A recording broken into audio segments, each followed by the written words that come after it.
What's going on, guys? Welcome back to another Diablo Immortal video. We have multiple topics to talk about today. We're going to be touching on the Sanctum, about the 2x experience event going on today. We also have to talk about a Mirrored Jewels event, potentially, and we need to talk about the Sanctum. Let's start out with the discussion on the Mirrored Jewels event, or the potential one, I guess I should say, because as you can see from the Chinese patch notes, all converted over from Chinese into English. On April 6th, there's going to be a Mirrored Jewels event. For those of you that don't know what this is when you use a legendary crest in an Elder Rift. You get 2 legendary gems instead of just 1. You have 1 run to do this with, and what we all suggest is that you do it with 10 legendary crests. It does not matter if they're bound or unbound. All of the Mirrored Jewels that you get are unbound. By the way, you could probably hear it. Sorry about my voice. I've been fighting off being sick for days, but we still wanted to come out with the video today. So what we can expect here is, one, that we're going to have a sneak pop-up Mirrored Jewels event happening for us in the North American servers, or that China's going to get it and we're not. My guess here is that we will probably get one, but we won't get any word of it coming. So what I always like to do myself, and what I recommend all of you do, is always kind of keep 10 legendary crests in your back pocket for when one of these events pop up, because that's when you can get yourself double the rewards for it. And as you guys know, I've put out multiple videos on this. If you've missed them, please go check them out. You could farm 20 legendary crests for free per month. It's very attainable, even for free-to-play players. So as I said, try to keep 10 of those in your back pocket. Now let's dive back into the game and take a look at the Sanctum really quickly before we talk about some new special PvP-focused servers. It looks like some people around the world have been maxing out the Sanctum, which is pretty cool. This is the first that we've been seeing this happen, and it just started happening as of late, 2 months ago. So a few things that we know about the Sanctum, by the way, if you don't know where we are, we're in the IBEN FOD's Sanctum. We run the run, we use the aspirant keys, we come spend the crystals on the shrine right here. So you're really going to always want to be prioritizing armor penetration, as you can see right here, armor penetration and armor. You're going to want to ignore things that are like, where are they? Let's find some that I've kind of been ignoring. Armor is another good one that you're going to want to grab. Armor penetration. Damage is decent. I basically ignore life. I throw a few crystals into it, not a ton. Life, damage.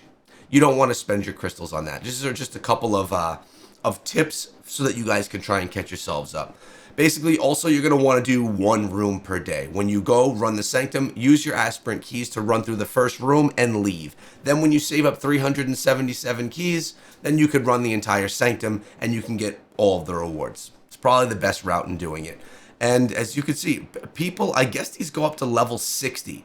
I have mine up to level, I mean, they're all different, but 33 over here, 33 over there, 21, 34 over here for armor. And I could actually probably spend a few more. I haven't spent them in a while. So it's pretty cool that this is finally being caught up to. It's not the biggest deal in the world. You do get these bonuses here on the side. So damage, life, armor pen. But we know that normal gems are going to be a larger impact on all these things. I want to thank Inve for just throwing this in my server, some details so I can share it with you guys. But there is also something, as I mentioned, regarding PvP inside of the game, and that's what I want to take a look at here next. So, PvP. A couple of notes on this. This is again from a WeChat group. This is a Chinese server, a test server that's focusing PvP events to test out what this would look like. Again, I look at this PvP server, these Chinese server things, because what they're implementing over there, they seem to have a little bit more freedom on what they do. You never know when we're going to get these types of items to us in North America. May we? Possibly. May we not? Possibly. We're really not sure. But it's good to know what's going on in the game overall. So what's happening over here, rather than going through everything right here, I'm going to give you some notes that were given to me. Basically, when they come into this server, they're getting 1,600 eternal crests for free just to level up that character to get that legendary power up. Now, keep in mind, this is a test server. They're getting that for free because it really has no value, because at some point in time, the server is going to be wiped, okay? So when that server is wiped, then everything is going to be gone. You aren't actually owning these things. So it's not worth getting upset about. This is just something that's given out for a test. Also, there's going to be open world PvP in nearly all areas, where if you die in open world PvP, you'll lose your gear that's not been identified. I actually like this. It adds a little bit, a different element to the game. And I like that it's only taking away your unidentified gear. To make sure that you're safe from this, have an identification familiar with you, and just always identify your stuff to make sure that you're not losing anything if you do happen to run into one of those things. And Shadow War will now be a capture stronghold or capture the flag, where the winning clan can occupy an area until the next Shadow War, which results in 30% more experience and gear drops. So these are all changes that are being implemented in this new server. So again, it's not anything that's definitely coming to the game, but we will see what actually ends up happening. If these tests go well, we could potentially see these types of things in the full game, and maybe even over here in North America. So as you guys know, I've changed to the Crusader. I'm going to be doing a pretty big build over here, completely changing up how I build out my Crusader, completely changing out the gems, and turning this into a 2 million damage per second Crusader into a 10 to 20 million damage per second Crusader. Very much looking forward to that. We should anticipate that coming at the end of this week, maybe early next week, all depending on how I'm feeling with being sick. But what I did want to take advantage of today, because a lot of you guys know that this is inside of the game right now, we have the Winds of Fortune. I recommended that you use the Winds of Fortune on a day where you have a lot of activity planned.